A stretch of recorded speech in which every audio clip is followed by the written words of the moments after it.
Rien n'est si dangereux qu'un ignorant ami. Bonsoir, merci d'être connecté. C'est le guide Mpepe.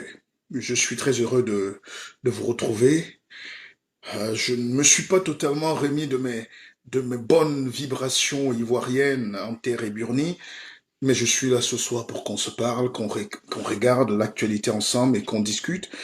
Ben, de tout et de rien. Il y a en Afrique le retour de Laurent Gbagbo, son implication, sa posture, sa nouvelle posture, sa vision et mon message au peuple ivoirien qui est mien. Et chaque personne a le droit de choisir son pays. J'ai choisi la Côte d'Ivoire.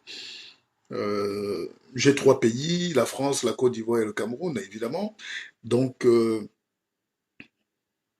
nous allons analyser un peu le retour de Laurent Gbagbo, hein, les implications sans émotivité, hein, sans subjectivité, avec un peu d'objectivité, un peu de sérieux dans l'analyse, et je vais vous permettre d'avoir un droit de regard en ouvrant ma ligne de téléphone qui est affichée 06 99 33 83 93. Il y a une ligne fixe, mais je ne pense pas qu'elle serait utile à cette heure. Il ne faut pas réveiller mes enfants qui dorment, hein. Mes enfants qui sont extrêmement pointueux dans le suivi de leur carrière. Je suis fier d'eux, Denzel et Samori. Et puis bon, il y a le grand qui va faire une grosse école, qui va intégrer la Sorbonne. Tout ça, c'est le plaisir d'un papa. Voilà. Je partage avec vous aussi. Alors, quand tu sauras mon crime et le sort qui m'accable, je n'en mourrai pas moins, j'en mourrai plus coupable. L'Afrique a un problème aujourd'hui, c'est un problème d'intelligence, c'est un problème de scientificité, c'est un problème de distribution de la culture, du savoir. Et malheureusement, on a hérité d'une époque où les gens venaient nous raconter leur vie, où les gens venaient piller, voler, sans aider le peuple à s'en sortir. Vous ne pourrez pas vous en sortir si vous ne travaillez pas les outils de la libération de la pensée, l'intelligence, l'émancipation, le savoir. Tout un peuple ne peut pas être fait et être sujetti ou est sujet à la danse, aux intrigues, à la calomnie, à la jalousie. Nous devons travailler. Et puis, j'étais tout à l'heure dans une séance de coaching avec un jeune homme brillant, excellent banquier, et il me disait, mais maître, pourquoi j'ai vu une vidéo où un petit Chinois est en train de taper un jeune Africain, un Camerounais, je sais pas. Je dis, ah ben les Camerounais sont les champions de la gueulante. Mais pourquoi ils se font taper par un seul petit Chinois qui riposte et les autres ne font rien? C'est-à-dire pourquoi quand un est attaqué, les autres ne font jamais rien? Vous n'avez jamais constaté ça? Mais essayez d'attaquer un Arabe et les autres Arabes vont vous voir passer. Essayez. Essayez d'attaquer même un Chinois, essayez en route, vous allez voir ce qui va vous arriver. Si les autres Chinois vont croiser les bras, essayez. Mais vous, vous avez cette tendance-là. Après, vous venez faire la morale du panafricanisme. Le panafricanisme, c'est dans les actes, la concrétude.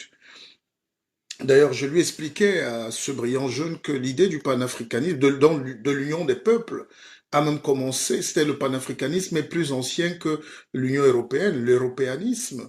C'est-à-dire que quand les De Gaulle, après la guerre, les Helmut Kohl, enfin tous ces leaders allemands-là,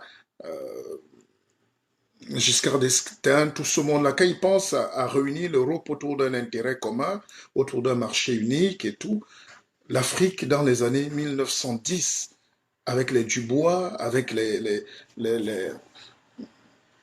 les Hall Marcus Garvey, commençaient déjà à mijoter. Ils ont fait des conférences à Londres pour penser l'Afrique. Et les Kwame Nkrumah, des leaders sont nés, les Ben Bella. Même le projet du Libéria, c'était le retour de ces Afro-Américains en terre promise, dans le paradis de Dieu, dans le jardin d'Éden, qu'est le Libéria, qu'est la Sierra Leone, qu'est l'Afrique en réalité. Et puis ce projet-là a été décapité au fur et à mesure par des incohérences, des combats inutiles, des guerres intestines, et puis des querelles qui n'en finissent jamais. Aujourd'hui encore, nous sommes les rares êtres au monde à faire du matu vu et du surplace. Ah, je vous prends un exemple très concret. Vous avez une révolution euh, dite camerounaise, par exemple, et là, vous voyez que finalement, il faut que Jésus revienne, quoi. Chaque jour qui passe, Les gars sont en train de se tuer entre eux. Ils n'ont besoin de personne pour s'entretuer. Ils sont déjà assez haineux. C'est-à-dire, il n'y a pas un qui est meilleur que l'autre. Intello comme idiot, bardé de diplômes comme sans diplôme, sans caleçon comme en veste. Hein? Personne n'a le guide du leadership. Personne. Et les autres croisent les bras, vous regardent. Le monde entier nous regarde. Et d'ailleurs, moi j'ai remarqué, parce que nous on n'a pas des... On n'est pas... je sais ce que vous pensez quand vous écoutez des vidéos comme les miennes. Ça vous irrite parce que je vous dis ce qu'il faut. Ça vous énerve parce que vous vous dites pourquoi lui. Et puis vous, vous comprenez pas pourquoi moi je ne fais pas ce que vous voulez pas, vous voulez faire, vous. Tout le monde ne peut pas être médiocre dans un continent. Il y a une Afrique qui va se lever, il y a des jeunes, j'ai encore croisé en Côte d'Ivoire une partie de la jeunesse qui se lève, qui dit non, qui ne veut pas être influencé par ces influenceurs de la médiocrité, du bruit. On ne construit rien dans les cris, les vacarmes, les courbatures et les courbettes. Et puis c'est une Afrique aujourd'hui qu'on découvre qui harcèle, elle donne des conseils, hein, elle veut donner des conseils, mais elle harcèle et viole parfois la gamine. Et c'est cette Afrique des puissants qui se croient puissants, mais qui ont une infirmité morale poussée. Et c'est eux qui croient qu'ils sont les maîtres penseurs d'une société. Et tout ça, il faut qu'on réfléchisse à recréer un espoir. Faut pas qu'on laisse la jeunesse africaine abandonnée à elle-même. Même si je parais parfois trop didactique, même si certains me trouvent parfois trop dur, même si certains estiment que tous les jours, je dis et je porte ma ligne de conduite, c'est-à-dire ma morale, mes enseignements, il faut quand même qu'on se dise que nul n'est parfait. Mais notre rôle, c'est de dire à la jeunesse, vous avez des aînés. Il y a des gens qui réfléchissent. Tout le monde ne va pas tourner les reins. Tout le monde ne va pas créer une église. S'il y a une église à créer en Afrique aujourd'hui, c'est une église du savoir et des savoirs pointus. Donc, voilà ce que j'étais en train de vous dire et je vous ouvre mes téléphones. Vous pouvez appeler. Que pensez-vous du retour de Laurent Gbagbo? Et qu'est-ce que ça vous inspire? Moi, je donnerai mon avis là-dessus. Je ne suis pas, je ne suis pas très émotif. Donc, depuis plus de 20 ans que cette crise ivoirienne a commencé, je suis droit dans mes bottes. Je connais l'actualité. Depuis 90, 92, 13, le départ de Fouet-Boigny, j'ai senti que l'Afrique aura de la peine à légitimer un leadership de progrès. C'est un sentiment personnel, mais je sais qu'en Afrique, il suffit de très peu de choses pour ne pas être aimé. Il faut juste travailler. En Afrique, il faut juste être celui qui ne veut pas porter la poubelle des autres. Il faut juste être celui qui montre la voie. Et là, on va te tuer. Il faut être Lumumba pour qu'on soit égorgé. Il faut être Sankara pour qu'on soit fusillé. Il faut être... Voilà. L'Afrique a un problème. Alors, moi, maintenant, si vous pouvez déjà appeler, hein, ne vous inquiétez pas, je vais prendre les coups de fil. Mais j'étais en train de dire quand même que c'est quand même curieux. Quand même curieux. Au plus fort de la crise ivoirienne, au plus fort de la crise ivoirienne, quand la Commission nationale indépendante vient proclamer les résultats, qui donne le président Alassane Ouattara vainqueur, il y a un type qui entre dans le bureau, un partisan du président Babo, qui prend les urnes, il les botte, on casse tout. Et puis, l'imbroglio commence. On commence les négociations. Le président Babo est au palais, il ne veut pas sortir. Il y a un pasteur puissant, gourou et nul, comme la plupart de ceux qui crient là en Afrique, qui s'appelle pasteur Corée, qui a même fait installer une église à l'intérieur du palais où on fait des veillées de prière. Le pays est en train de voler en éclats, on fait des veillées de prière. Et c'est là où tout va se jouer. Parce que ces gens-là passent la nuit à dire au président Babo qu'il est le président à vie, le président que Dieu a envoyé à la Côte d'Ivoire. C'est très dangereux. Et aujourd'hui, avec le recul, il faut avoir le courage de l'affirmer. C'est très dangereux, ces choses-là, ces sectes pernicieuses en Afrique. Et tout ça est goupillé par Madame Yves Babo, qui est sa femme, Simone, et qui a un penchant très néo-apostolique, là. un peu dogmatique, apostolique. Pourtant, c'est une intellectuelle. Et Gbagbo, qui est un grand professeur, qui est un type assez, euh, qui est un grand professeur, voilà, qui enseigne, qui connaît, qui a fait ses humanités, réussit quand même à être embrigadé dans ce micmac-là, en réalité, qui va s'appeler la médiocrité. Et ça, c'est personnel. Euh, L'Africain n'aime pas quand c'est vrai. Mais c'est vrai. Je suis un témoin du présent. Un journaliste, c'est d'abord un témoin du présent. Donc, j'étais là. Et bon, je prends ce coup de fil et puis on va revenir. Parce que c'est une histoire importante. Oui, allô, bonjour. Ou bonsoir.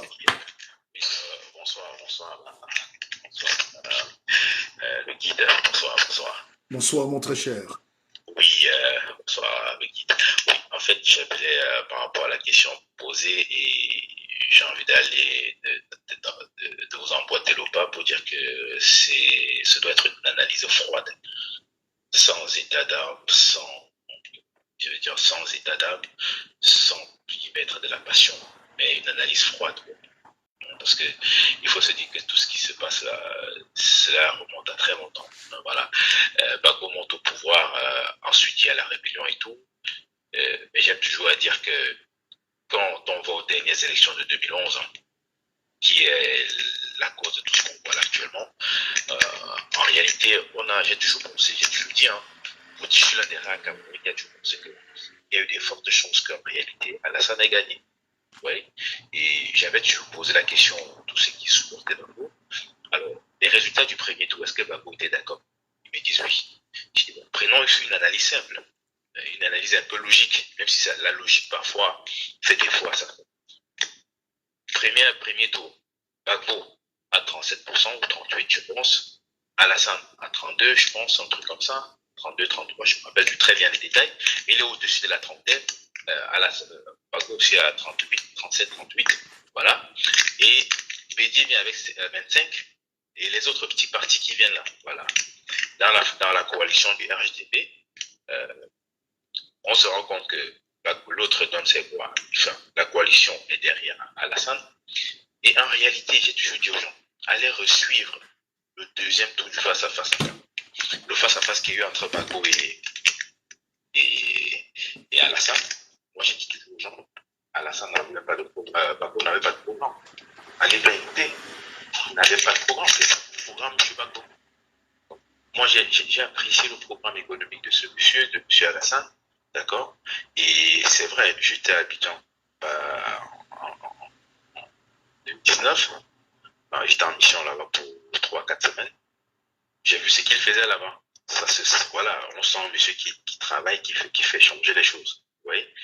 Mais moi, le seul hic que j'ai eu avec Alassane, pour vous dire, c'est juste son troisième mandat. Après, on va trouver des excuses ou quoi que ce soit. Mais je dis, à un moment donné, il faut que l'Afrique commence à s'habituer à respecter ses constitutions et à donner plus de force aux institutions. C'est tout ça, c'est juste ça. Mais j'ai envie de dire en même temps que Alassane, quand même, a eu le mérite de pouvoir permettre que Gbagbo revienne après tout ce qui s'est passé. Parce qu'en réalité, moi j'ai toujours dit, Gbagbo a eu la chance parce que Bensouda était incompétent. Moi c'est ce que j'ai toujours dit. Après, ça m'a valu ce que ça m'a valu, j'ai insulté tout. Parce que certains pensent que Ouattara Gbagbo, c'est un grand panafricaniste et tout. J'ai dit, bon, pour moi, ça c'est des panafricanistes, des pacotilles. Bon, ce soir, ne versons pas trop dans l'intrigue. Fais juste ton analyse qui est bien. Et, Oui. voilà. C'est déjà. Soyons dans l'allégresse. Voilà, je Oui. te comprends. Oui. Bon, maintenant, parlons de la détresse. J'ai envie de dire franchement, pendant que sous d'autres cieux, toujours dans les mêmes tropiques, chez nous en Afrique, et il y a des restes de prisons qui restent pendant des décennies ailleurs. Pour moi, ce monsieur en charge du pays actuellement, euh, j'ai envie de dire, a été fair play. Il aurait pu trouver des mécanismes pour ne pas permettre que Gbagbo vienne. Mais je connais des pays où même mort, on ne permet même Oui. pas que la cendre d'un ancien président Mais, rentre. Mais vous voyez, voilà. jusqu'à la début de Et sa je femme. suis très intrigué par les ressortissants de ce pays parce que Ah. ces gens-là, ces Camerounais qui se découvrent panafricanisme, mais chez Gbagbo, quoi, et ou chez Alassane. C'est ça justement. Et il faut C'est un arrêter truc cette de dingue. imposture. Il faut arrêter vraiment cette Voilà. imposture. Il faut Moi, arrêter ça et je laisser suis que l'Afrique avance avec ses douleurs et ses difficultés, mais il y a une Afrique qui avance. et non, Voilà. il y a l'Afrique inéluctablement avance, ça c'est sûr. J'ai aussi Ça, c'est pris la sûr. pochette comme à Pouchou maintenant parce qu'il fait très chaud. Ouais, et ce direct va être très chaud. Je m'apprête. Hein. J'ai pris ma serviette comme Gédéon. Hein. Il faut que je sois prêt à m'essuyer très Non, non, correctement. non, non, le guide, je vous rassure que vous aurez des rafales. Des Non, rafales, non, surtout de nos compatriotes. Hein. c'est pas grave. Si vous abordez dans le sens où, voilà, si ça, machin, s'il vous plaît, Personne ne doit nous ouais. empêcher de Mais, réfléchir, mais pas moi, comme, je dis toujours, pas comme la masse. Voilà. écoutez-moi, le guide, s'il vous plaît, le guide, je vais juste m'arrêter là. Oui, Moi, allez-y. je dis encore, j'ai été toujours très carré là-dessus. Enfin, ça, c'est mon analyse, parce que moi, je suis l'évolution de Gbagbo depuis le début des accords de Marcoussi ici en France. Moi, je suis son évolution et c'est son déplacement. Je vais dire, c'est tous ces mouvements politiques, tout ce qu'il dit, ses discours et tout, je l'écoute et tout. Et mais à un moment, je me suis dit, bon, ça, c'est quelqu'un qui se fout de la gueule des gens. Voilà, c'est tout ce que je me suis dit à l'époque. Voilà. Et j'avais compris que c'était quelqu'un qui, un peu comme le Front National ici, prend les douleurs de l'Afrique, des douleurs légitimes hein, de l'Afrique, et essaie de surfer dessus pour se faire un bastion électoral, c'est tout. Et c'est pas parce qu'il en avait réellement. Mais j'ai envie de vous dire même encore, peut-être ça va encore choquer beaucoup. Le monsieur a réussi le pari quand même de convaincre certains qu'il n'a même pas de compte à l'étranger. Vous vous rendez compte? Et c'est très fort ça. C'est très fort. Moi, je suis choqué, quoi. Je suis choqué. Nous, Africains, on arrive à convaincre quelqu'un parce qu'il dit qu'il n'a pas de compte à l'étranger, on y croit. Pourtant, on sait qu'en Suisse, les comptes sont numéraires. Voilà, par exemple. Voilà. Et moi, j'ai envie de dire, moi, je parle toujours avec des faits. Je vous prends encore un dernier exemple par rapport à Simone Gbagbo. Moi, j'ai suivi son interview, c'est ça qui m'a retiré le cœur sur elle. D'accord? J'ai suivi son interview. Allez taper interview Simone Gbagbo de Denise Poté. Allez suivre tout ça. Et j'aime toujours aller dire, allez suivre cette interview. Denise Epoté, Laurent, Simone Gbagbo, elle justifie le viol des femmes lors des partisans de Ouattara à l'époque où son mari était président, était au pouvoir, et elle étant présidente représentant de son chef de son parti à l'Assemblée, j'étais scandalisé. Une femme qui justifie le viol des femmes parce qu'elles sont de notre parti, elle commence à dire non, il faut comprendre pourquoi on les a violées. Donc, il y a quand même viol. Et elle dit il faut comprendre pourquoi on les a violées. Venant d'une femme, une mère qui a des filles, une femme politique de surcroît. Bon, tu permettras qu'on regarde, on va regarder l'extrait peut-être après, et oui, puis on va tirer les conclusions. Bon, on va souffler ce soir. Mais une chose est sûre, notre tata là n'est pas très catholique. Hein? Non, ça, oui, ça c'est clair. Il y a des gens qui en Afrique jettent le poison comme ça dans le peuple. C'est-à-dire, quand vous savez que le président Gbagbo est un socialiste, membre du parti socialiste, voilà. Les gens qui mettent les montres de 800 000 euros, mais qui viennent dire aux gens en France de vraiment que l'État pense à eux. Hein, c'est eux qui ont les gars comme les Mélenchon payent quand même l'impôt sur la fortune, le patrimoine immobilier immense. Ils ne veulent même pas déclarer leur fortune. Et c'est cette hypocrisie-là que l'Afrique a maille à partir avec des gens qui veulent la mettre sur la route du développement. Sur la route, voilà, exactement. Bon, je te laisse partir et puis on va ouvrir la ligne est ouverte et c'est un débat. Mais déjà, allez, bonsoir. Bonne soirée à toi. Que le président Gbagbo soit rentré, c'est déjà une bonne chose. Alors, j'étais en train de vous dire, évidemment, les propos ici vous engagent, hein, mais dans le respect. On n'est pas obligé d'être d'accord, mais c'est un débat. On se respecte. Alors, j'étais en train de vous dire que pendant près de 3 mois, la communauté internationale est au pied du président Gbagbo pour lui faire entendre raison. Qu'il ait gagné ou pas. Quelles que soient les situations, à partir du moment où on a déclaré, même pour la santé de la démocratie, dont il est d'ailleurs un des pères fondateurs, C'est lui l'artisan de la démocratie, d'une démocratie, du jeu démocratique en Côte d'Ivoire, parce que c'est le premier homme d'opposition véritable qui a eu à s'opposer à Nana Oufoué, l'homme qui avait tout le courage, l'enseignant téméraire. Mais après, quand on vous dit que vous avez perdu les élections, il faut aussi que l'Afrique apprenne à faire ce deuil-là, de cet égo-là. On n'est pas obligé de mourir sur le trône. On a proposé tout au président Gbagbo à l'époque, je me rappelle. Il devait avoir un statut, il devait avoir une vie politique assumée et assurée dans son pays. On ne parlait pas de ces pays, on parlait d'accords à l'amiable, parce que la politique, c'est les enjeux, c'est les accords, c'est les contrats, c'est les choses négociables et négociées, c'est les vents qui tournent. Vous croyez qu'il y a une différence entre la gauche et la droite, entre... Au fond, est-ce que vous croyez qu'il y a une différence entre Bédier et Babo, entre Bédier et Alassane? Peut-être sur le projet politique, mais fondamentalement, vous croyez qu'il y a une différence entre Ping et Bongo? Vous croyez qu'il y a une différence entre Sassou Nguesso et puis Lissou Bayer ou bien le général Mokoko qui est en prison? Vous croyez qu'il y a une différence entre Diouf, Senghor, Wade? Vous croyez fondamentalement que ces gens-là? Non. Le pouvoir, c'est une histoire d'arrangement aussi. Et l'ère de la passation était arrivée et ça aurait pu permettre, ça c'était mon avis de jeune éditorialiste à l'époque, en 2011, je m'étais dit, et je l'avais même écrit, je pense que si le président Gbagbo, qui est très aimé par les couches, surtout populaires en Afrique, si le président Gbagbo, par jeu de ruse et de tactique, lui qui est un rusé, avait choisi, avait feinté de partir, même s'il avait feinté la communauté internationale par un petit détour, ça s'appelle un passement de jambes, et il revenait par la suite, petit crochet à gauche, élection présidentielle 2015, il ramassait et il redevenait président. C'est dans une tranquillité, mais ça, il faut de la maturité politique. Si j'avais la chance d'être à côté du président Laurent Gbagbo, je lui aurais susurré ça à l'oreille. Or, chez nous, parfois, la politique, c'est jusqu'au bout de la guerre, jusqu'à la guerre civile, jusqu'à ce qu'il y ait 3000 morts, jusqu'à ce qu'il y ait 10 000 blessés, jusqu'à ce qu'il y ait des écoles cassées, des hôpitaux. Tout cela, cette destruction-là, ça nous coûte de l'argent, ça nous coûte de l'esprit et ça nous fatigue. Alors, moi, j'ai vu le président Laurent Gbagbo. Nous, on a le bilan de santé qu'on ne dévoilera pas ici.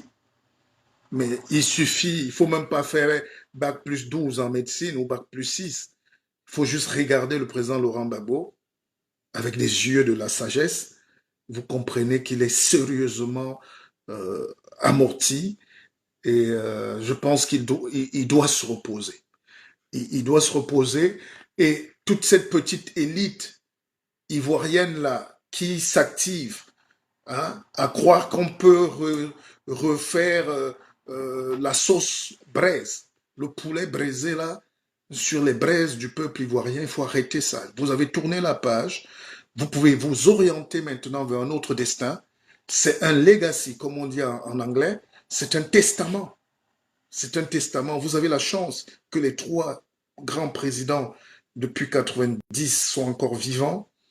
Les enfants de Fouet sont encore vivants. Vous, leurs petits-fils, prenez cet héritage et avancez.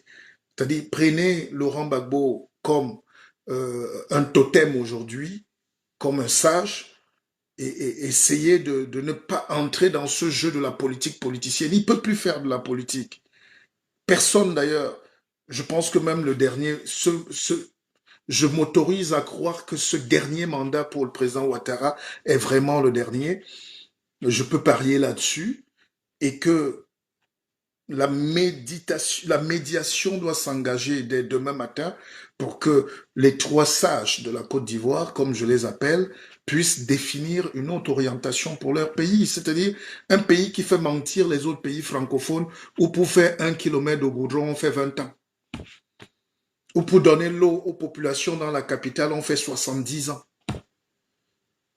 C'est-à-dire derrière le contexte international, la colonie, la France, surtout dans l'espace francophone, on divise la France. Derrière ces systèmes de mécanismes de corruption, du CFA, de tout cela, il y a quand même en Côte d'Ivoire un effort de lutter.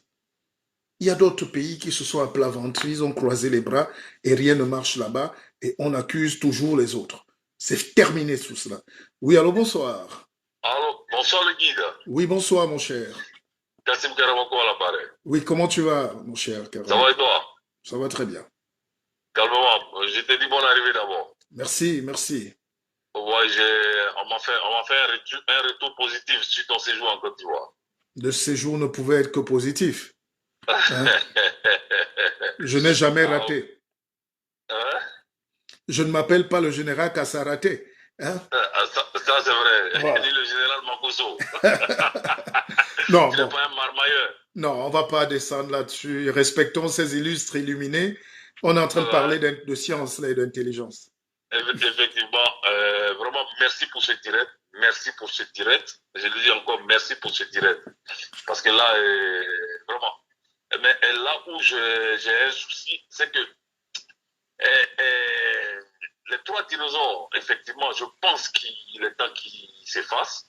Mais il va falloir aussi que, comme tu as l'habitude de le dire, il va falloir aussi que les jeunes prennent leurs responsabilités. Sans manquer de respect aux aînés. Mais bon, voilà, ils essaient aussi de se faire de la place. Je ne sais pas si tu me comprends. Tout à fait. Voilà. Donc, quand on essaie aussi de sortir dans cette histoire de je suis le petit 2 ou bien un tel est le grand 2, non, non, non. Il va falloir prendre son destin. Et puis, ben, il va falloir se tracer un destin. Et puis, ben, voilà quoi, poursuivre les choses. Parce que si Sarkozy devrait attendre que Chirac lui fasse la passe, ben, je pense qu'il ne serait jamais président. Si Macron devrait attendre que Hollande lui fasse la passe, je ne pense pas qu'il serait président. Oui, mais là, tu es en train de mettre le doigt sur l'abcès africain, c'est-à-dire il y a une démission de la jeunesse ou bien il y a une impréparation criade qui fait que ça tue le leadership. Alors, quand tu dis maintenant, est-ce que tu as des noms concrets qui émergent sur la scène politique en ce moment en Côte d'Ivoire? Mais Qui? justement, c'est justement ça le problème fondamental. Non, ne Parce me que dis pas qu'il n'y a personne, il y a des noms, mais moi, je ne vais pas les citer. non, il y a des noms, il y a des noms, il y a des noms. Bon, oui, il y a des gens comme Jean Le Bion, des gens comme, comment on appelle ça, bon, Soro Guillaume, hein, bon, pas de la bonne manière, mais bon, Bah, il mais est quand est-ce même. que tu crois que Guillaume a un avenir politique en Côte d'Ivoire encore? Non, je ne pense pas. Même avant, il n'a jamais eu un avenir politique parce que le guide, pour être président de la République, là, on parle c'est une place de science, c'est une place de connaissance. Mais Guillaume n'a pas ces choses-là. Donc, pour moi, depuis le début de la rébellion jusqu'à maintenant, pour moi, il n'a jamais été un homme, mais bon, c'était, voilà, par des arrangements, et on l'avait placé à des places qu'il ne méritait pas. Bref, mais là, je peux parler de millions, de dizaines de diamants. Et puis, ben, Bon, oui, oui, oui. Karamoko, attends, quand tu dis il méritait pas, non, on était dans un état quand on est dans un état d'exception, ça veut dire état de guerre, Oui, tout est possible, hein. Guillaume Soro a pris la tête d'une rébellion et on ne peut pas dire qu'il ne pouvait pas. Bon, après, oui, oui, oui, oui. je pense qu'il lui a manqué les fondamentaux de la science politique pure pour savoir Ben, lire entre les courbes du destin, c'est-à-dire essayer de capter le mouvement du vent. Parce qu'en politique, quand tu rates la trajectoire, c'est parti. C'est-à-dire, il était bien placé, mais bon, quand tu oui. regardes son entourage fait Ben de justement, petits illuminés, raison pour laquelle j'ai dit que, voilà, il a manqué de flair politique, en fait. Il mais a oui, manqué de flair, effectivement, oui, mais comme tu tout peux aussi être orienté par un entourage médiocre, hein. ben justement, dis-moi qui tu fréquentes, je te dirai qui tu es. Quand c'est les Franklin Yamsi qui passent leur temps à envoyer, qui sont ses conseillers, eh ben, on comprend la situation dans laquelle il se trouve actuellement. Mais bon, hormis lui, je pense qu'il y a des gens. Mais en même temps, ces gens-là, parce que le guide, il va falloir aussi on apprenne à trahir certains codes hein, traditionnels. Tu comprends ce que je veux dire? Mm. C'est-à-dire, il faut que les jeunes aussi, et comme je l'ai dit dans mon introduction, sans manquer de respect aux anciens, il faut être capable de leur faire comprendre que, écoute, voilà, vous avez donné ce que vous avez donné, ben voilà quoi, et même si vous ne voulez pas partir, ben voilà, nous on vous ouvre la porte enfin on vous ouvre grandement la porte et puis ben, partez. Sinon, ben voilà quoi, Oui, en tout cas, comme tu mais l'as bon, dit, oui. Alors là, ça va se faire avec un leadership affirmé et affiché. bon, là, tu parles, par exemple, moi, je suis déçu de Thiam, là. Thiam est prêt à être reçu par Macron. Thiam est prêt à aller au Rwanda. Mais je ne sais pas ce qui se passe. Est-ce qu'on lui prête une tête de petit Sénégalais? Est-ce qu'il n'est pas fort? Et c'est le meilleur banquier africain avec Mathieu Manding. Mais qu'est-ce qui se passe? C'est quand même le directeur, le président du Crédit Suisse. C'est pas n'importe Oui, qui. Mais pourquoi en Côte d'Ivoire? On ne le voit oui. pas. Et tu parlais qu'est-ce qu'il y a avec Thiam là? Peut-être parce qu'il est le neveu d'Oufouet, enfin le Non, pas petit-fils. ça, pas ça, pas ça. En fait, Est-ce qu'il est le guide, proche de en fait, Bédier? Ou est-ce qu'il s'est rallié à Bédier? Ou est-ce qu'il y a un conflit politique ou de charisme politique? Parce qu'on peut être voilà, brillant en maths et puis être nul voilà, en en tactique. histoire géo, oui, Voilà. effectivement. Mais justement, le problème de Thiam, c'est non seulement le charisme, mais aussi et le guide. Il faut reconnaître aussi que, c'est-à-dire l'ambiance politique en Côte d'Ivoire, à un moment donné, a été pourrie. Le patrononyme, là, ou le matrononyme, ça, c'est-à-dire, chose bizarre, ça compte beaucoup en Côte d'Ivoire en ce moment. Le côté Thiam, là, ça va le fatiguer, c'est moi qui te le dis. Ça Oui, le fatigue. Parce mais que non, non, moi, j'ai fait des débats ici. là, tu veux revenir sur l'ivoirité alors que c'est déjà passé depuis. Ah non, Je le guide, pense que le non, hein. président Dans les Alassane têtes, c'est pas passé, Ouattara. hein. Ah bon? Dans les têtes, c'est pas passé, je te jure. Je te jure, c'est Mais pas passé dans les têtes. qu'est-ce qu'il faut pour que l'Afrique tourne le dos à l'ivoirité, au tribalisme, à la Mais, xénophobie? c'est-à-dire une loi claire qui ne bougera pas, telle qu'à la française. C'est-à-dire, pour être français, voilà les conditions. Et quand tu l'es, un point, c'est tout. Hmm. Mais tant que nous serons en train de manipuler nos lois à longueur de journée, c'est-à-dire à notre guise, c'est-à-dire quand le roi est là, ou quand le prince n'est pas content, il change une loi, donc ça va toujours Mais, affaiblir mais, mais, les talents chez nous. mais est-ce que tu ne vois pas? Je discutais avec un ami qui a une chaîne de télé en Côte d'Ivoire d'ailleurs qui me faisait remarquer que il manque un sentiment national en Côte d'Ivoire. Effectivement, Bon, comme dans tous ces pays africains là, c'est oui, pas des pays.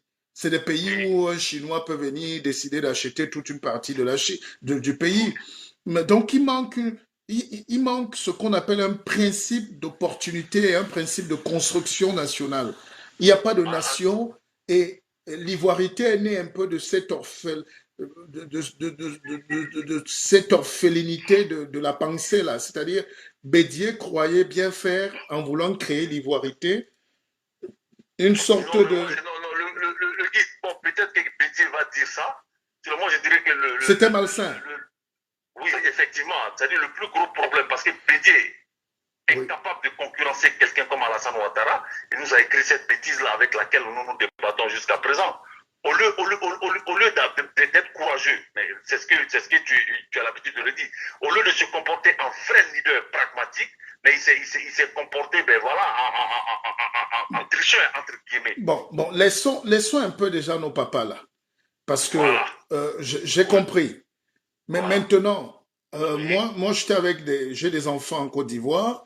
J'ai trois oui, fils en Côte d'Ivoire. Un est si, Bété, si. l'autre est Sénoufou et l'autre est à Kang, et tout ça Attends, là. ouais. Oui, Et ils marchaient ensemble et on mangeait ensemble tous les soirs. À oui, aucun oui. moment je n'ai senti, parce qu'ils ne sont pas de cette génération. Je pense que l'ivoirité, c'est aussi, Voilà.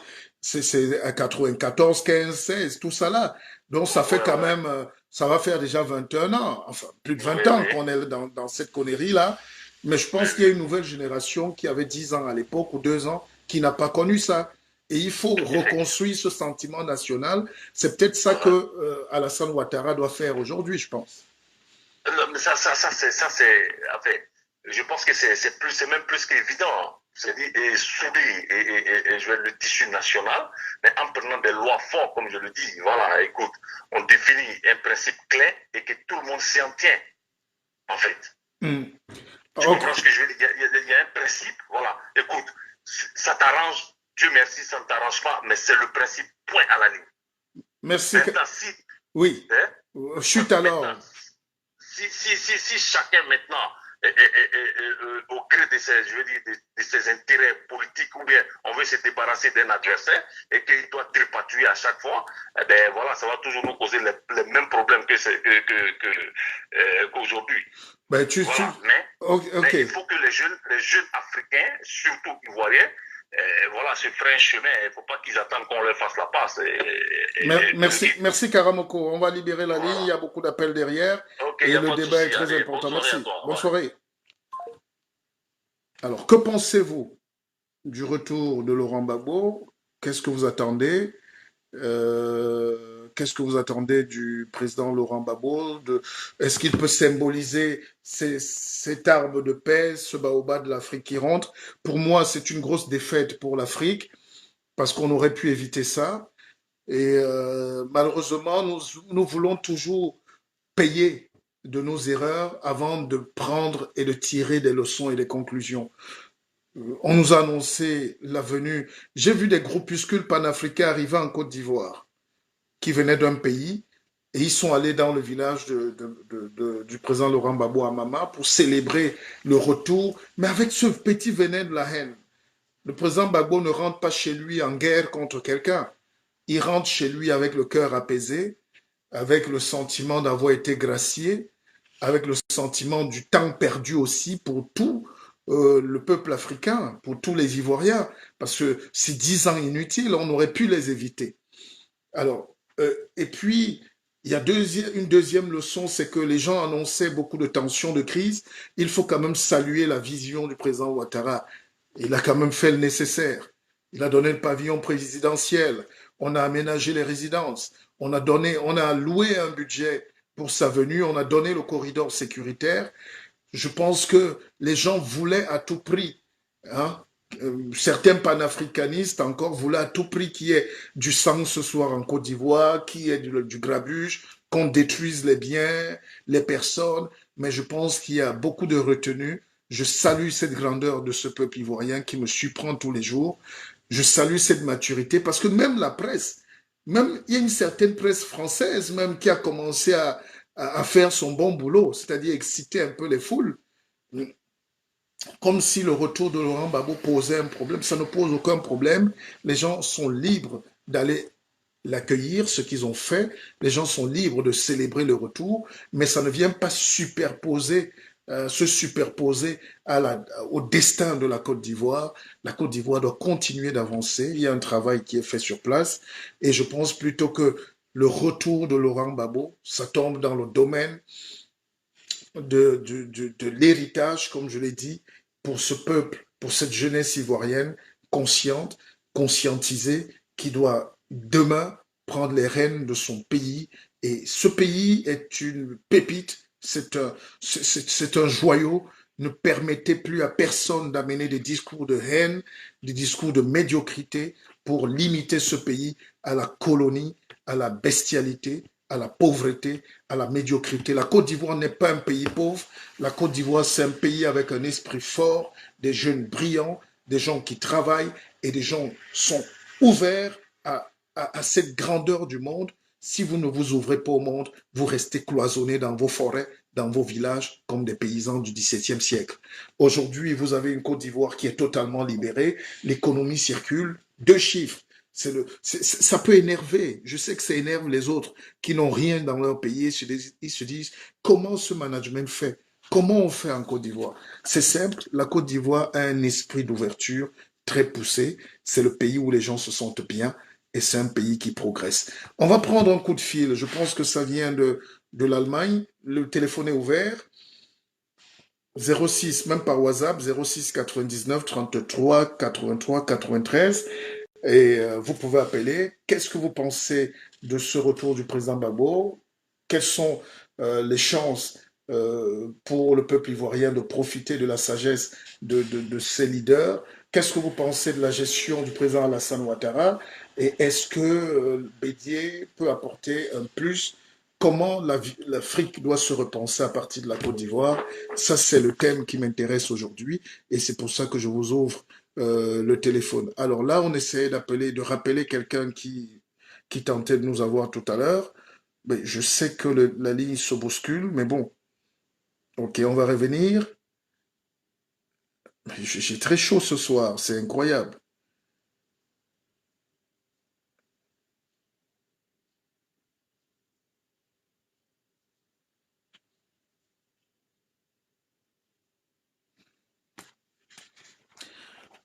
Donc ce soir, c'est une boucle de la réconciliation en Côte d'Ivoire.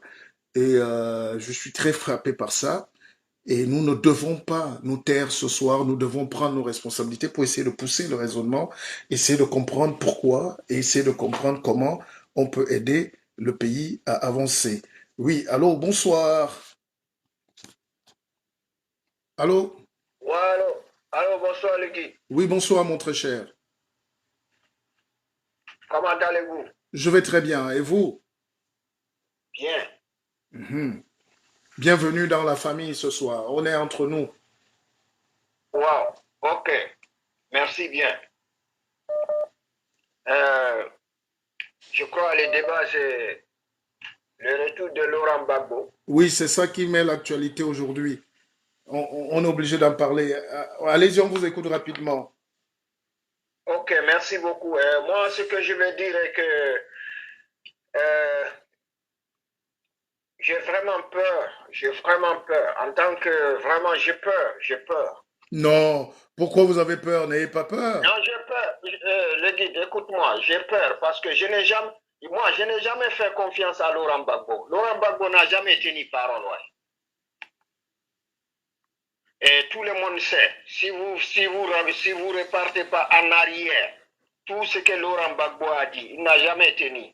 Et regardez aujourd'hui ce que son porte-parole vient de communiquer. Kone Katina. Il y a des détonations auprès de l'aéroport. Est-ce que c'est une communication qu'il doit communiquer? Qu'est-ce qu'il voulait dire par là, Kone Katina? Qu'est-ce qu'il voulait dire? Non, c'est des va-t-en-guerre. C'est des va-t-en-guerre. C'est des va-t-en-guerre. Ça veut dire que si ce n'est pas eux, c'est personne. Vous comprenez? Et tout ce qu'Alassane Ouattara est en train de faire, c'est zéro. Parce qu'Alassane Ouattara, ce qu'il n'a pas encore compris, est que même le bon Dieu, il a des gens qui disent Dieu n'existe pas. Donc, il va tout faire, il ne va jamais être aimé par tout le monde. Oui, mais... Il y aura son camp. Mais on ne peut pas partir d'une déclaration de M. Katina pour dire que... Bon... Attention le guide, tu ne connais pas les FPI, tu ne connais pas la communication des FPI. Il faut bien oui, analyser les FPI pour savoir de quoi il voulait dire. C'est-à-dire tout simplement, il voulait seulement soulèvement de Yopougon, parce que quelqu'un qui a Yopougon, quand il va entendre ça, Kone Katina dit ça, qu'est-ce que lui, il va se dire dans sa tête? Oui, non, mais tout à l'heure... Oui, tu as raison, mais j'étais en train de dire tout à l'heure que le peuple ivoirien est déjà passé à autre chose. Je sors de là fraîchement. Je peux te dire, je peux vous dire que je pense qu'il y a plus de maturité. Les erreurs, vous croyez que Blé Goudé peut encore rentrer demain et dire à chaque Ivoirien son français ou faire des déclarations. Même Blé Goudé est devenu très sage. Je veux dire que le temps nous a sagi. Même le président Gbagbo évite de parler depuis. Vous n'avez pas constaté que Gbagbo n'a pas fait d'interview à part à TV5 parce qu'il était forcé. Voilà. Vous savez pourquoi? Pourquoi? Laurent Gbagbo et Charles Blé Goudé, ces deux hommes-là, c'est des hommes qui croient à Dieu. OK? Mais l'entourage, ça veut dire qu'actuellement, et il veut se faire de la place. Est-ce que vous comprenez? Et je finis par là pour dire ce que vous venez de rappeler, les malheureux soi-disant panafricains qui sont allés à Gagnoa. Vous comprenez? Et ceux-là, c'est des gens qui veulent, c'est-à-dire c'est des gens qui veulent diviser les populations, les peuples, vous comprenez, et qui se disent qu'ils sont intellectuels, mais ils ne savent pas que les Ivoiriens ne dorment pas. Les Ivoiriens ne dorment pas. Et Dieu merci qu'ils ont un président qui s'appelle Alassane Ouattara, qui contrôle partout où ils sont. Comme disait Laurent Gbagbo, les nageurs nagent, mais on voit l'air d'eau. Donc c'est comme ça Alassane les surveille one by one. Mais Kone Katina, il n'a qu'à faire très attention parce que ça fait deux malheureuses communications qu'il a fait depuis son entrée, en Côte d'Ivoire. Voilà l'homme qui va brûler la Côte d'Ivoire encore, c'est Kone Katina. Et vous allez me dire après que Ndiaye avait dit ça. Non, Ndiaye, il y a aussi, tu sais, même Adama Picasso a fait une mauvaise sortie la dernière fois. Et puis, tous les Ivoiriens ont dit non, on ne peut plus accepter ça quand il rentrait de son exil du Ghana. Donc, je pense que la scène politique aujourd'hui est d'une maturité quand même évoluée. Moi, même le fils de Laurent Gbagbo a dit merci au président Ouattara parce que il est député aujourd'hui de Yopougon, il est modéré, il est dans l'action politique, il n'est plus caché, il n'est plus en prison, il est dehors et donc on a ouvert le pays à la construction et il ne faut pas exclure quelqu'un. Voilà, je pense que c'est... Michel Gbagbo n'a jamais, à ma connaissance, je n'ai jamais entendu Michel Gbagbo tenir des langages guerriers. Mais c'est pour ça que je vous dis donc que Michel Gbagbo est quand même, c'est un intellectuel, c'est le docteur Gbagbo. Et Oui. je pense il est modéré, il a compris que le jeu politique va se passer avec un FPI politique, avec une opposition politique forte, avec des idées fortes, et pas dans la guerre souterraine des intrigues et de la guerre civile. C'est ça que vous voulez dire? Oui, parce que l'autre, lui, il n'a jamais, ça veut dire qu'il n'a jamais payé le mal qu'il a fait. Ok? Il n'a jamais payé le mal. Il n'a jamais été arrêté une seule journée, mettre en prison pour payer le mal qu'il a fait. Vous voyez? Voilà pourquoi il se permet toujours, quand il a l'occasion, il se permet toujours d'allumer le feu. Et je suis d'accord avec vous. Vous venez fraîchement de la Côte d'Ivoire, que les Ivoiriens ont passé à une autre étape. Bon, je suis content d'entendre ça, ok? Je suis très content d'entendre ça. Mais sinon, moi, j'avais peur, honnêtement, parce que connaissant les communicants de Laurent Gbagbo et ceux qui sont... Non, ils n'ont plus... Non, écoutez, mon très cher, vous savez, moi, quand je vais dans un pays, c'est vrai que j'étais au plateau, j'étais à l'hôtel Pullman, mais jusqu'à 3 heures du matin, j'ai sondé la profondeur psychologique du peuple. Je suis allé jusqu'à Blocos. Je suis allé très loin dans les sous-quartiers. Je suis allé à Koumassi, zone 4. Je suis allé derrière là-bas vers les petits villages, même en Tchang et Brié, là. J'ai mangé partout. J'essayais de voir comment. C'est vrai que mais je peux vous dire que la Côte d'Ivoire aujourd'hui est une nouvelle Côte d'Ivoire. Les gens veulent quoi en Afrique? Ils veulent le développement. Les gens veulent quoi? Ils veulent le travail. Les gens veulent quoi? Ils veulent l'électricité, l'eau, ils veulent l'espoir, l'école, la santé. Et dites-moi si ces chantiers-là n'avancent pas en Côte d'Ivoire. Dites-moi si le travail n'est pas fait. Qu'est-ce qu'on demande alors? Oui, je suis tout à fait d'accord avec vous. Je suis tout à fait d'accord avec vous que les Ivoiriens doivent maintenant vraiment regarder de l'avant, quoi. Parce que le passé s'est rappelé toujours de celui-là, il m'a fait ça, celui-là, il m'avait dit ça. Donc tout ça, là, ça les ramène seulement en arrière. Donc c'est mieux de se contenter d'aller de l'avant. Et je crois ça, et tout le monde sort gagnant. Parce que même Laurent Gbagbo actuellement, vraiment, quand je l'ai vu aujourd'hui, quand j'ai vu les images, bon, je ne crois pas si c'est quelqu'un encore qui est intéressé par le pouvoir. Mais bon, vous voyez, quand c'est comme Paul Biya au Cameroun. Actuellement, il ne peut même pas poser sa signature sur un papier. Mais actuellement, il y a des diables qui sont autour de lui, qui le forcent et qui utilisent son nom pour pouvoir bien manger et se remplir de poches. Tout à fait. Vous voyez, actuellement, il est tenu comme un prisonnier, vous voyez. Donc, c'est des trucs comme ça. Mais connaissant Laurent Gbagbo, c'est quelqu'un qui sait taper le poing sur la table quand il faut.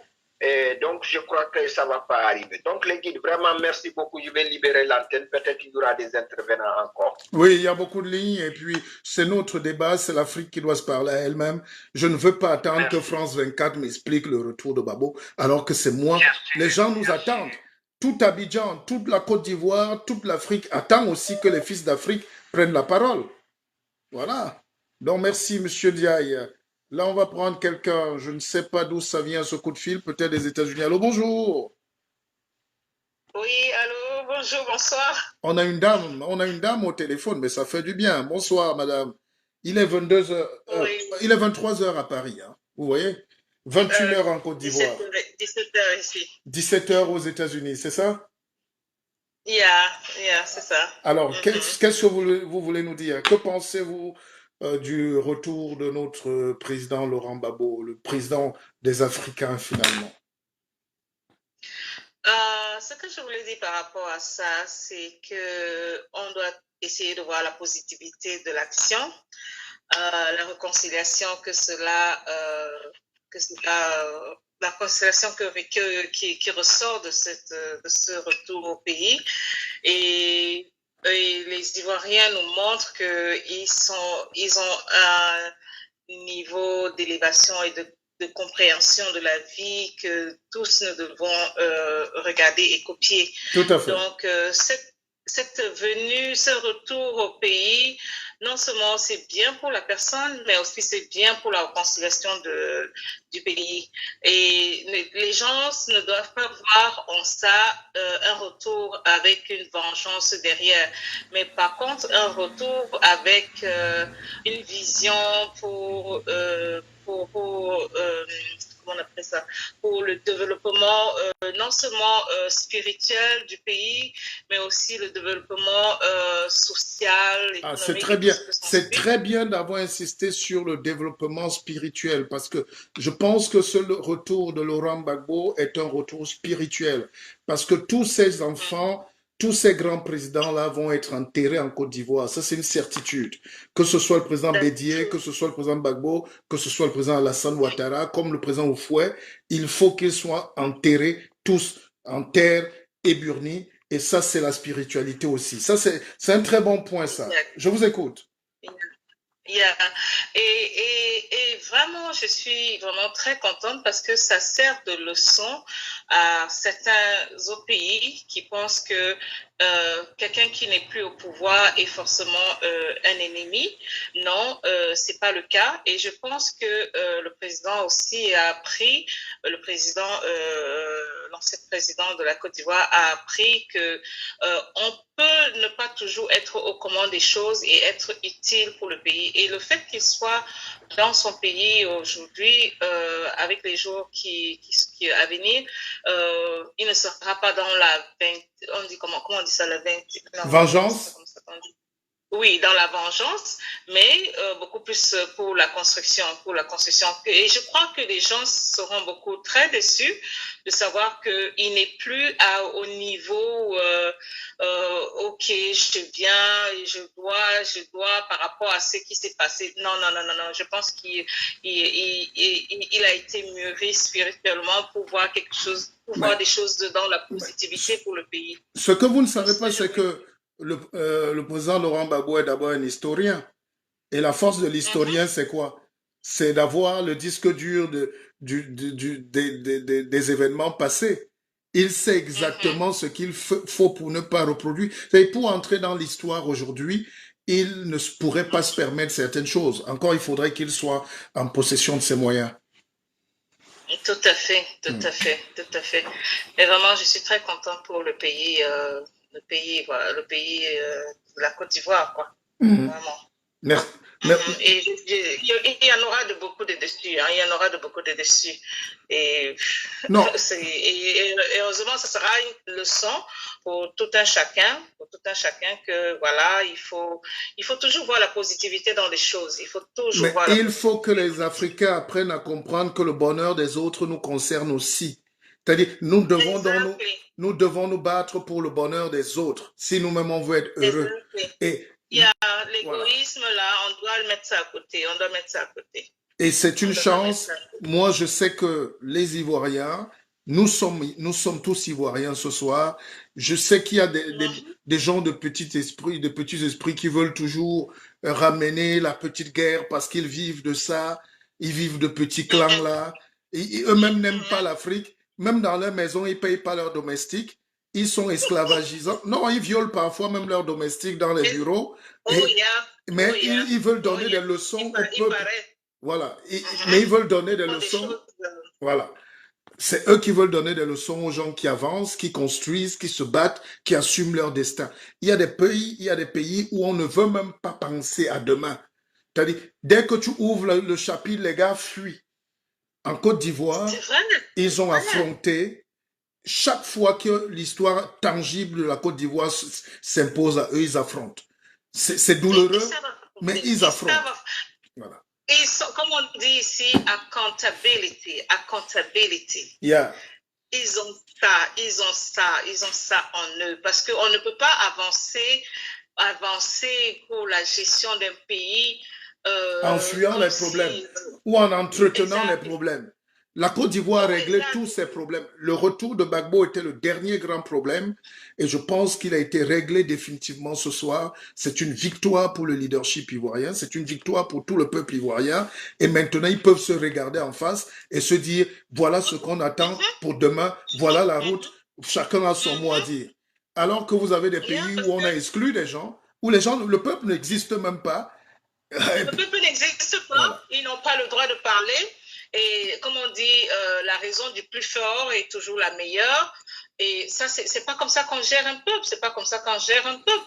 Le respect, c'est mutuel, du petit au grand, du grand au petit, et on avance. Et on avance. Et les idées, c'est aussi pareil, du petit au grand et du grand au petit, et on avance. C'est comme ça qu'on construit. C'est comme ça que I don't know. Oh, vraiment. C'est terrible, c'est terrible. It's just amazing.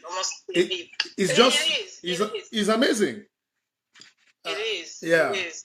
I'm very satisfied for them. You can't even say a word. You can't even say a thing. They will take you and put you in jail. Yeah. Because you don't say something that is true, that is obvious, a fact. It's not even a fact. I can't. It's unbelievable. Je peux t'expliquer un truc. J'ai vu un groupe de panafricains entrer en Côte d'Ivoire, aller dans le village à Mama, le village de Laurent Gbagbo, et célébrer leur retour sans être inquiétés. Vous croyez que c'est possible? C'est pas la démocratie, ça? C'est de la démocratie. Ces gars-là, tout n'est pas parfait en Côte d'Ivoire, mais je peux vous dire que ces gens-là, c'est une Afrique qui est 100 ans en avance. Ils ont atteint un niveau que vraiment, de Dieu, je sais pas, ils ont atteint un niveau vraiment très avancé. On a beaucoup à apprendre de ce Et deuxième chose, je parlais tout à l'heure avec l'auditeur du fils de Laurent Gbagbo. Hein? Il est député là aujourd'hui. Je peux te prendre un pays comme le Cameroun où les fils de l'ancien président ont tous abandonné leur père pour aller se cacher chez Paul Biya, pour manger, pour avoir des postes. Et même quand leur père est mort ou quand leur mère meurt, personne ne peut faire une tribune, même pour s'affirmer, pour réclamer le retour de la sépulture de leur propre père. Les fils du président Ahidjo, ils ont démissionné. Alors, le fils de Gbagbo, lui, il n'a pas changé de camp. Il n'est pas allé voir chez le président Alassane Ouattara. Il est resté pour défendre l'idéologie du parti de son père. Et aujourd'hui, il se fait sa carrière politique et il est en face. C'est ça que j'appelle la dignité.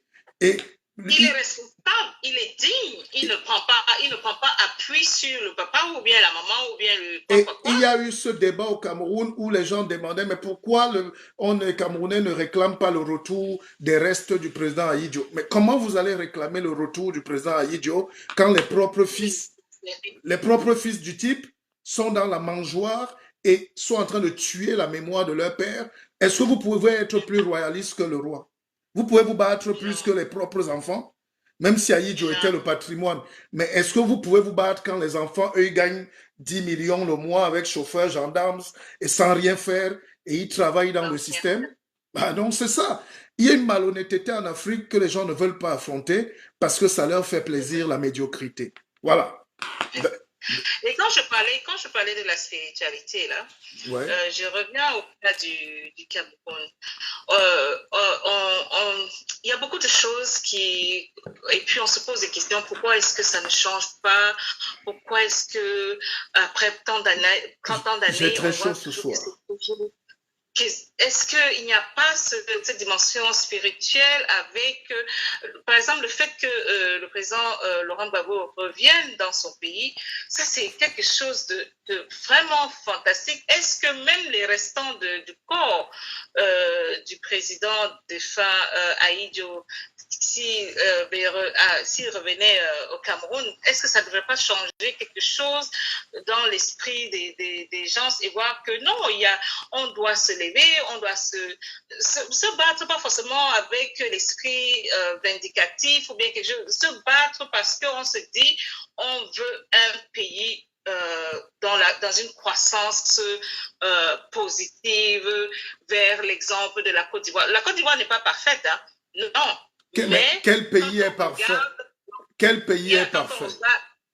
Exactement. Quand on regarde globalement, et on voit quand même que le côté managérial du pays est vraiment au point, quoi. Et cet esprit est inculpé à toute à la population ivoirienne. C'est des gens qui se prennent en charge. Je te prends un exemple, après je te laisse partir, ma chère sœur. Il y a en Côte d'Ivoire, comme il y a la lagune là, donc il y a l'eau, il y a la mer, et que pour le transport, ils ont créé des sociétés, des bateaux, comme les bateaux bus qui portent les gens. Yeah, I know that. Est-ce que tu te rends compte que ça ne coûte rien? Absolutely nothing. Ça ne coûte rien. C'est monsieur Bitsogo qui a une compagnie qui a plus de 50 bateaux, et puis je pense que Ahmed Bakayoko ou bien d'autres groupes, c'est-à-dire les individus ont décidé de mettre une société de navires. Alors, cite-moi une ville en Afrique qui n'a pas l'eau, alors qu'il y a les embouteillages dans nos capitales. Libreville est en pleine mer. Douala a 4 fleuves. Le Vouri, la Dibamba, la Sanaga, même la Kwakwa, et tout ça là. Et puis Limbe. Donc on peut faire Douala-Limbe en 15-20 minutes. Désengorger le pays. Mais les gens peuvent faire Douala-Tiko en 10 minutes. Douala-Bonaberi en 5 minutes. Douala-Bonanjo en 3 minutes. Enfin, Aqua-Bonanjo. Tout ça comme avant. Deido, ceci. Mais les gens ne veulent pas réfléchir. Ils accusent les Blancs. Ils ne veulent pas travailler. Ils accusent Dieu. Et voilà, c'est ce qu'on appelle le manque de leadership. Et quand les autres le font, on devient jaloux, on devient panafricaniste. On ne travaille pas, mais on devient panafricaniste. Ceux qui ont créé le panafricanisme pensent au travail. Ces panafricanistes-là, ils doivent revoir encore un peu, parce que le panafricanisme, c'est pas forcément être contre. Il faut poser des actions qui vont montrer que exactement, voilà. Panafricanism is not misery, you know? Yeah? No, okay. No. It's not a lack. Panafricanism is not a lack of intelligence. Allez, thank you, my dear sister. Bonsoir. Thanks. Gros bisous à toi. Merci. Alors, donc, ce soir, ça nous permet d'avoir ce grand débat, ce débat très apaisant sur la Côte d'Ivoire. Je suis très heureux de savoir que nous pouvons nous regarder. Et notre sœur tout à l'heure a dit un truc fondamental, la spiritualité. Alors si un peuple ne croit pas, si un peuple ne se bat pas, si un peuple ne décide pas, si un peuple ne lutte pas contre la fatalité, vous croyez que Dieu va venir? Dieu attend qu'on fasse la table pour venir s'asseoir. Dieu aime quand la table est prête. Dieu aime quand il y a la propriété. Dieu aime quand il y a un peu de visibilité, quand les gens ont quand même déjà réfléchi. Dieu nous a donné la voiture. Il dit nettoyer le moteur, vérifier, et puis je viens monter, vous me conduisez. Si la voiture est sale, si la voiture c'est un cargo, si c'est l'OPEP, il dit qu'il ne monte pas là-dedans. Et je rappelle à tous mes frères africains, écoutez-moi bien, l'histoire c'est pas derrière, c'est une hérésie. L'histoire c'est devant. Attention, vous pouvez rappeler 06, bon je vais rappeler peut-être, je finis, 06 99 33 83 93. Le numéro est affiché, épinglez-le si vous voulez, mais il faut que les gens ne nous loupent plus, parce qu'il y a beaucoup de coups de fil qu'on ne peut pas prendre en même temps. La télé arrive, donc ne soyez pas pressés. La télé arrive. Donc, ce que je suis en train de dire, c'est que on a dit aux Africains que l'histoire, c'est de regarder là-bas. L'esclavage, la colonisation, les ceci, les douleurs, les bastonnades, je sais. Mais vous avez déjà vu quelqu'un conduire la voiture comme ça? C'est comme ça. Mettez-vous dans le pare-brise. Et ça, c'est une éducation que nous devons faire. Loin de notre intelligence de manipulateur, de petit égoïste, égocentrique. Quand on arrive pour aux affaires, quand on n'est pas là, quand on a perdu, on sabote tout le monde, tout est noir. Hier, on mangeait avec 2 mains. Quand on nous retire le plat, on commence à dire que la nourriture est empoisonnée pour que les autres ne mangent même plus. C'est de la méchanceté nègre. L'Afrique doit avancer. Tout n'est pas parfait, mais la Côte d'Ivoire n'a besoin de personne. Ils sont en train de construire leur pays et je suis fier, moi, d'être acteur de cette histoire. et de voir comment ça se passe. Alors, je peux aussi vous garantir que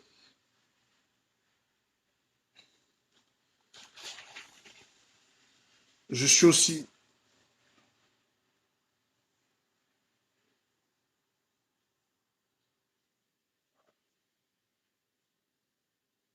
Je peux aussi vous garantir que nous n'avons plus besoin d'écouter les petits charlatans de la mort, les petits artisans de la petite misère, les petits artificiers de la pauvreté mentale des Africains. Il y a une Afrique aussi qui peut dire oui, on a perdu, on n'a pas gagné, mais on doit continuer de croire. On doit continuer de bagarrer, d'investir, d'améliorer. Chacun doit améliorer son pays, son entourage. Chacun doit être fier de donner, de construire. Moi, je ne me ferai pas d'amis peut-être ce soir, mais qu'est-ce qu'on peut faire, hélas, tant que la vérité nous guidera, tant que la hauteur d'intelligence. Je n'ai jamais changé de bouche, je n'ai jamais trahi mes convictions. Je crois à cette Afrique qui va fuir la médiocrité. Quand vous voyez, on annonce le retour du président Babo, les esprits commencent à danser au quartier, à s'échauffer. D'autres commencent à glisser les petites machettes. C'est parce qu'ils croient que l'Africain est né pour être la chair à canon. Il doit être l'animal qui doit mourir parce que les autres sont en train de réfléchir pour... Et je vais vous faire une confidence. Dans le coup de fil de tout à l'heure, la dame a parlé de spiritualité. En réalité, aucun pays n'est parfait, chers frères et sœurs. Aucun. Quand vous regardez aujourd'hui le sommet Biden, Poutine, le monde entier s'est joué en quelques heures en Suisse, à Genève. C'est un choc. C'est les deux grands ennemis de la planète. Enfin, ils s'amusent avec nous. Ils nous font croire qu'ils sont ennemis. Mais vous avez vu, ils se sont serrés. Ils se sont embrassés. Ils se sont salués. Biden, Poutine, 4 heures assis. C'est les deux pays les plus technologiques au monde. Ils se neutralisent, mais ils travaillent ensemble. Il y a une limite. Donc chaque année, ils s'asseyent par interposé médiateur, par diplomate interposé, pour régler les points d'achoppement. C'est ça qu'on appelle la diplomatie. L'Africain n'a pas encore atteint ce niveau. Si c'est nous qui avons l'arme nucléaire, comme ces deux pays-là, c'est que quand on se retrouve, chacun appuie et la planète explose. Non, il faut s'asseoir, il faut discuter, il faut discutailler. Il n'y a aucun point de désaccord entre les gens intelligents. La dernière rencontre entre un chef d'État américain et un chef d'État russe, c'était avec, un tel sommet, c'était avec Ronald Reagan et Gorbatchev. Et là, il y a 38 ans. Hein, pas la dernière rencontre d'État de chef, mais là, c'était un sommet. États-Unis, Fédération de Russie. Et on a précisé Fédération de Russie parce que la Russie a été démantelée, mais l'Union soviétique est redevenue une fédération et Poutine n'a pas laissé. Parce que la vie, c'est chacun qui lutte. Et je vais vous expliquer un truc. Vous n'avez pas vu la guerre qui s'est jouée? La guerre n'est pas nucléaire. La guerre n'est pas économique. La guerre n'est même pas technologique parce que les deux pays travaillent ensemble. La station spatiale internationale, Mir, est conduite par les Russes et les Américains. Et un Français gère, Thomas Pesquet. D'ailleurs, je fais une parenthèse. Thomas Pesquet a installé les panneaux solaires. Il est sorti de la station. C'était hier nuit ou cette nuit. Moi, je regarde seulement la nuit. Hein. Je suis abonné à sa page. Pendant que les Africains écrasent le maïs et les pistaches dans les bureaux, hein, pendant que vous faites vos choses là, vous remuez les fesses, les gens travaillent sur notre planète, sur la constellation. N'est-ce pas? Alors, donc Thomas Pesquet, regardez la force. Je vais revenir là-dessus, mais regardez Thomas Pesquet. Ah là là.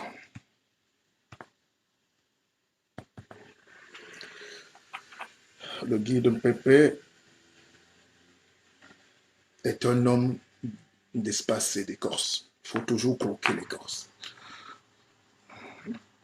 On se sent attaqué à tout moment, mais il faut toujours croire à l'écorce. Alors, Thomas Pesquet, qui commande la station spatiale, est français. Mais là-dedans, il y a des Japonais. Il y a 2 Japonais, une femme. un homme. Il y a des Américains. Il y a même des Russes. C'est comme ça. Ils travaillent ensemble. Les pauvres ne travaillent jamais ensemble.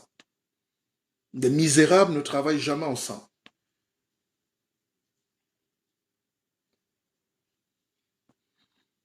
Les peuples minables ne travaillent jamais ensemble. Alors, pendant que je vous explique donc, Thomas Pesquet est ingénieur, il est pilote, il est astronaute, il est aussi électronicien, électricien. J'ai la serviette d'Apuchou ou de Gédéon ce soir, c'est grave.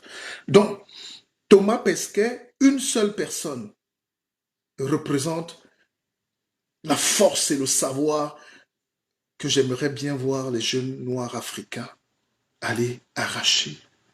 On ne leur donne même pas la possibilité. On les écoutera même pas. Peut-être dans un village à Lourbatindi, là-bas, il y a un petit qui veut faire Thomas Pesquet demain, mais il va plutôt manger les tomates pastèques. Il va manger les pastèques parce que pas d'avenir. Qui va lui payer les études?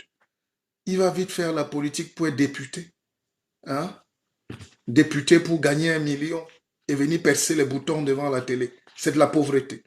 Alors, ce que je voulais dire, c'est que regardez comment toute la force, les autres sont en train de travailler pour que d'ici 5 ans, 10 ans, on aille habiter sur Mars, on aille vivre sur la Lune, on aille découvrir les matériaux précieux, la terre précieuse.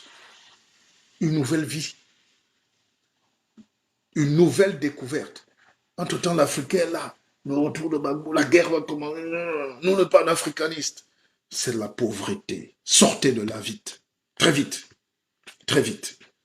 Alors, deuxième chose, je revenais sur le sommet. États-Unis, Fédération de Russie. Vous n'avez pas vu que la guerre des médias est déclarée? Vous n'avez pas vu que c'est les médias interposés? Vous voulez que je vous montre? Vous voulez que je vous montre? J'ai un coup de fil qui arrive. On va essayer de prendre ce coup de fil. Après, on va revenir tranquillement.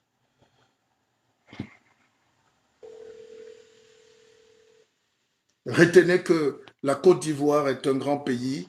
Le retour du président Gbagbo fait du bien à l'Afrique, fait du bien à tous les enfants d'Afrique, mais à condition qu'on évite la médiocrité qui nous empêche de nous développer.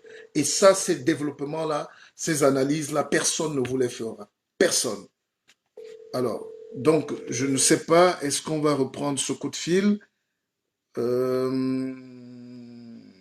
Attendons.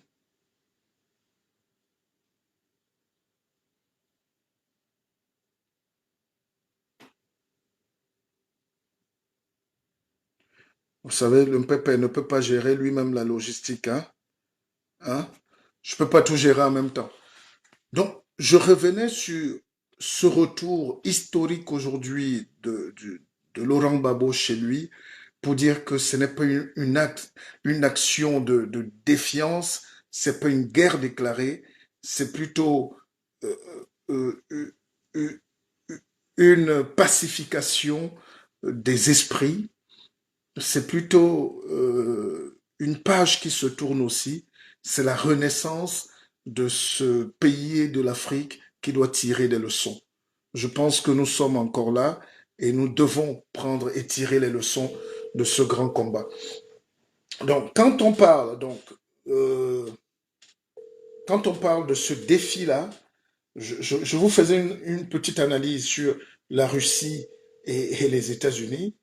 Vous n'avez pas observé que ces maîtres du monde-là, ils s'entendent sur tout. Sauf quand il s'agit de défendre leurs intérêts. Personne ne laisse marcher personne sur ces plates-bandes. Alors, déjà, c'est la Suisse qui accueille. La Suisse, c'est un pays européen. Ils sont tous européens. Les autres sont caucasiens, dont les vrais Européens, donc purs à la base, qui ont immigré vers la partie méditerranéenne, mais ils sont tous des frères. Mais le frère russe est rebelle parce qu'il a refusé à un moment le capitalisme sauvage à l'américaine pour aller vers un marxisme, un communisme un peu plus proche des idéaux de Dieu, de la chrétienté, de l'orthodoxie religieuse. C'est-à-dire le partage. Le communisme, c'est le visage de Dieu. Ça a été juste mal appliqué. Mais le communisme russe était le fait de penser que tout le monde a la même chose. Tout le monde est égal. Tout le monde mérite d'avoir un même kilo de viande, un même bout de pain, une même sauce. Et c'est tout ça qui a fait que, après, pour appliquer, ça a créé des problèmes. On est d'accord? Donc, quand vous avez donc compris ça, vous dites que c'est de là que partent les affrontements. Mais pour la science, ils sont d'accord. Alors, je voulais vous montrer ce que les médias russes, il y a un média russe qui est très violent qui s'appelle RT. Hein? Russian Today, ils sont à Paris. Ils sont très malhonnêtes. Pas méchants, hein? Ne me faites pas de procès d'intention. Mais j'ai posté ça aujourd'hui. Je ne sais pas si je vais retrouver. Mais j'ai posté cette vidéo. Ah non, ça c'est la vidéo de... Non, ça c'est la conférence d'Abidjan. Hein. Vous verrez ça sur ma page. La question est simple. C'est pas de ça.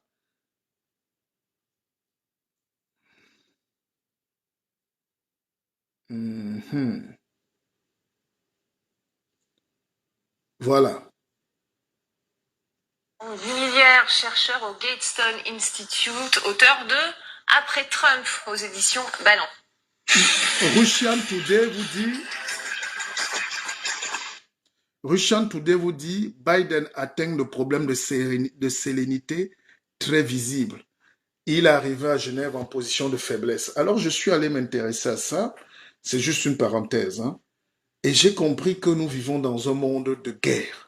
La guerre est médiatique. Ne croyez plus à la naïveté, chers Africains. Chaque situation est une guerre, mais la guerre est d'abord médiatique avant d'être économique. D'accord? Il présente Biden comme celui qui a perdu face à Poutine. Et quand tu regardes bien, Poutine, évidemment, a gagné. Ils vous disent que Poutine, le sommet a fait 4 heures. Le président Biden, lui, il a croisé les pieds. Poutine, lui, il a décroisé les pieds. Ça veut déjà dire que lui, il est détendu. Celui qui croise les pieds est en tension. Même les idées sont bloquées parce que Poutine est un joueur d'échecs. N'est-ce pas? Poutine, lui, il a décroisé les pieds. Il est à l'aise. Il est assis comme s'il riait. Et il penche un peu le cou pour te dire qu'il te suit droit dans les yeux. Et après l'interview, Poutine, après la rencontre, Poutine est allé à la conférence de presse directement. Il a fait 1 heure, sans lire. Il a fait 1 heure, sans fiche, sans rien, avec toutes les questions. Biden, qui a déjà un âge assez conséquent, était obligé d'aller d'abord se reposer, de revenir 2 heures après, faire 30 minutes de conférence avec 4 questions. Poutine a pris 15. Poutine est resté 1 heure debout. Et après, Poutine enchaîne directement. Il va rencontrer le président suisse, le chef du gouvernement. Il reste encore 2 heures avec lui, sans se reposer. Et il finit là. Il prend son avion, il part. Donc, c'est comme ça qu'on gagne. Enfin, c'est une parenthèse pour dire quand même que, chers frères et sœurs, ne vous amusez pas. La vie est une compétition, la vie est une bagarre de tous les instants. Et quand vous voyez que même au sommet du monde, les 2 grands géants s'asseyent et négocient et discutent, et vous vous dites, mais pourquoi en Afrique vous bagarrez? Vous bagarrez même pourquoi? Quand quelqu'un vient vous taper, il n'y a personne pour séparer. Entre vous-même, vous n'êtes pas fidèles. Mais quand c'est entre vous, vous êtes prêts à vous entretuer pour avoir 20 morts, 1000 morts, 20 000 morts, 5000 morts. Il faut que les guerres s'arrêtent en Afrique. Il faut qu'on passe à l'ère de la sagesse. Il faut qu'on passe à l'ère de la démocratisation des savoirs. Même si notre discours semble marginal, même si notre discours est tout petit, je pense qu'il va faire des vagues parce que nous sommes en train de montrer la voie d'un nouveau leadership, d'une Afrique qui n'a besoin de personne. Il ne faut pas que quelqu'un nous donne les conditions pour exister, pour parler, pour prêter la dynamique de la force, de l'intelligence, la force des idées.